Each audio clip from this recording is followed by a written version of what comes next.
महाराज जी, क्या हम अशुद्धि अवस्था में राधा कृपा कटाक्ष स्तोत्र का फोटो कॉपी करवा के पढ़ सकते हैं या नहीं? उसे याद हो गया हो तो आप चिंतन ऐसे कर सकते हैं, वगैरह ग्रंथ लेकर पढ़ना निषेध है।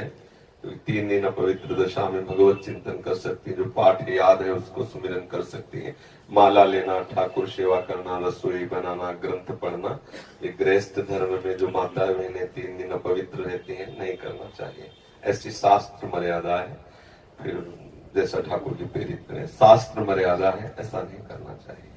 महाराज जी, जब हम अशुद्ध हैं और भगवान इतने शुद्ध हैं, उनको कोई चीज अशुद्ध नहीं कर सकती, तो फिर हमारी आप अपने आपे को भूल जाओगे कैसे? खास, हाँ बस यही तो बात, इसीलिए तो कह रहे हैं नियम से चलोगे तो भूल जाओगी।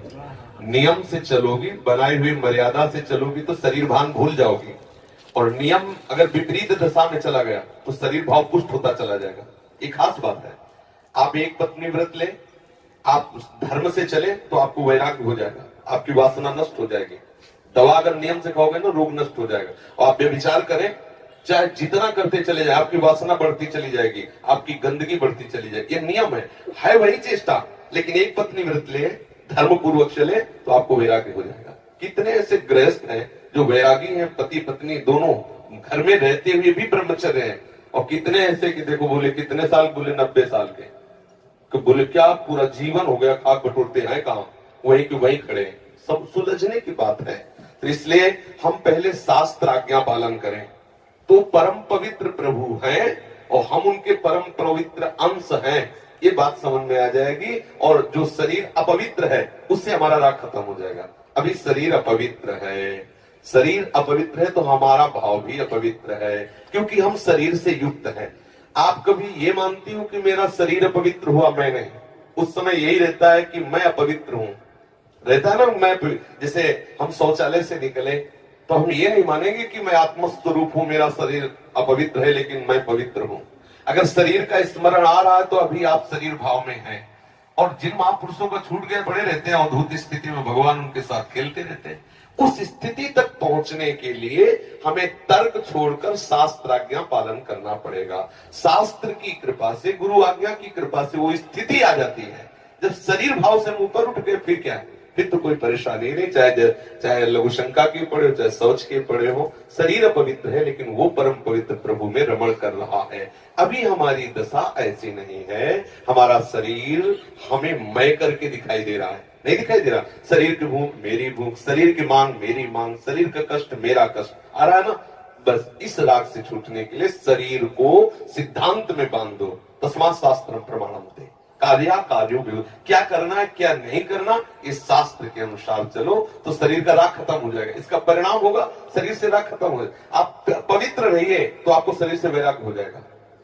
ये खास बात है। शास्त्र की आज्ञा पालन कीजिए तो आपको शरीर संसार से वैराग्य हो जाएगा। और शास्त्र के विरुद्ध चलिए तो आप रागी हो जाएंगे, आप आसक्त हो जाएंगे, ये आपको दंड होगा। शरीर संसार की आसक्ति वही तो आपको जलाती, वही तो आपको जन्म मृत्यु के चक्र में फंसाती है।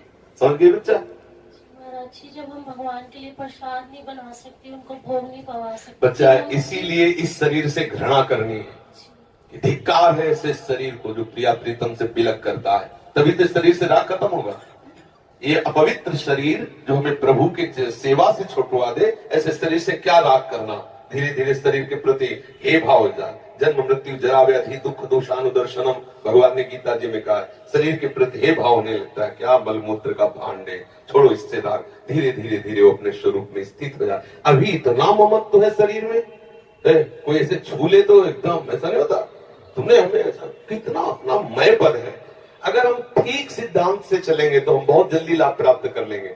जहां हमारी स्थिति है हम बात उसी स्थिति की करें तो हम बहुत जल्दी आगे बढ़ जाए। होता क्या, हम लोग बात करते हैं छत की और अभी बिल्कुल 100 हाथ गड्ढे में खड़े हैं। बात ही है शरीर से हमारा संबंध बहुत घनिष्ठ हो चुका है। इतना हो चुका है कि शरीर से हम संबंध किए, ये शब्द भी गलत है। मैं ही शरीर हूं ऐसा है। आप देख लो, कभी दर्पण में तिलक लगाते समय सोचा कि शरीर के मस्तक पर तिलक रचना कर रहे हैं? नहीं। मेरा तिलक कैसा है, यही तो आएगा ना। मेरा रूप कैसा है, मैं ठीक लग रही हूं, लग रहा हूं, ऐसी बातें आएंगी? नहीं आएंगी। तो इसका मतलब शरीर राग है। शरीर राग हटाने के लिए शास्त्रीय सिद्धांत स्वीकार करना होगा। जिस समय माता बहनें अपवित्र होती हैं, उस समय वो जो भी भोग बनाती है, वो शास्त्र के अनुसार कह रहा हूं कि जो ब्रह्म हत्या देवराज इंद्र को लगी थी, उसी के 4 विभाग किए गए थे। पहला विभाग स्त्री को दिया गया था और उसके साथ वरदान भी दिया गया था कि उसी अवस्था के अंतर्गत वो जब सृजन क्रिया में जाएगी तो संतान उत्पत्ति की सामर्थ्य उसको प्राप्त हो जाएगी। पृथ्वी ऊषर भूमि, जो ऊषर भूमि है, ये वो ब्रह्म हत्या का एक भाग, उसको वरदान दिया गया था, चाहे जितना गड्ढा खोद दिया जाए अपने आप भर जाएगा समय पे। वृक्ष की गोंद जो निकलती है वो ब्रह्म हत्या, और उसको वरदान दिया काटने पर भी पुनः आप हरे भरे हो जाओगे, मतलब समय आने पर आप वृक्ष रूप धारण करो। और जल में फेन बुदबुदा काई, ये ब्रह्म हत्या के 4 भाग के। और जल को आशीर्वाद दिया गया कि कभी भी कहीं भी पवित्रता होगी तो आप उसमें सम्मिलित होगे, जल छिड़को, आचमन करो, जल के द्वारा पवित्रता। ऐसा 4 वरदान भी उनको अलग अलग दिए गए और उनके लिए विधान भी किया गया है। देवराज इंद्र को जब ब्रह्म हत्या लगी थी तो शास्त्र में मर्यादा चली आ रही है, अगर इसका हम पालन करेंगे तो शरीर से वैराग्य हो जाए। जैसे अब जो बच्चे वैराग्य ले लिए हैं, भले वो स्त्री शरीर में है, अब उनके लिए नियम खत्म हो गया कि वो 3 दिन अपवित्र रहेंगे तो छुएंगे नहीं, क्योंकि अब खत्म संसार के भोग राग, संसार का क्रम खत्म। अब वो वैरागी, अब वो 8 पैर प्रभु की सेवा में लगे हैं। पर अपने गृहस्थ धर्म से है, शरीर सुख की कामना से है, शरीर का हम प्रयोग कर रहे हैं अपने इंद्रिय सुख के लिए, तो आप पवित्रता धारण करो, जिससे तुम्हारा ये राग नष्ट हो जाएगा। समझ रहे ना? नाम जप तो कर सकते हैं आप। हम बता देते हैं, गृहस्थों को भी कह देते हैं कि आप मंत्र चिंतन भी कर सकते हैं, माला से नहीं, मंत्र चिंतन भी कर सकते हैं। स्नान किया, मंत्र चिंतन कर रहे हैं, भाई अंदर हमारे जो चिंतन हो रहा, शरीर ही तो अपवित्र है, बाहरी चेष्टा नहीं करेंगे। हम मानसिक ठाकुर सेवा भी कर सकते हैं, मानसिक पाठ भी कर सकते हैं। हमें चतुरासी जी याद है तो हम ग्रंथ नहीं छुएंगे, ऐसे पदगान करेंगे, नाम कीर्तन करेंगे, ये सब हो सकता। लेकिन प्रगट में जो शरीर द्वारा चेष्टा होनी है, तो फिर उस समय 3 दिनों तक ऐसा शास्त्री महापुरुषों का और संतों का आदेश है, तो हमें वैसा पालन करना चाहिए। किन अवस्था में शरणागति मंत्र ले सकते हैं और नहीं ले सकते? हाँ, शरणागत मंत्र के लिए वैसे हमने बताया है कि शौचालय में और बाथरूम में हम मंत्र ना जपे, पवित्र हो करके आचमन आदि करके फिर मंत्र जप करें।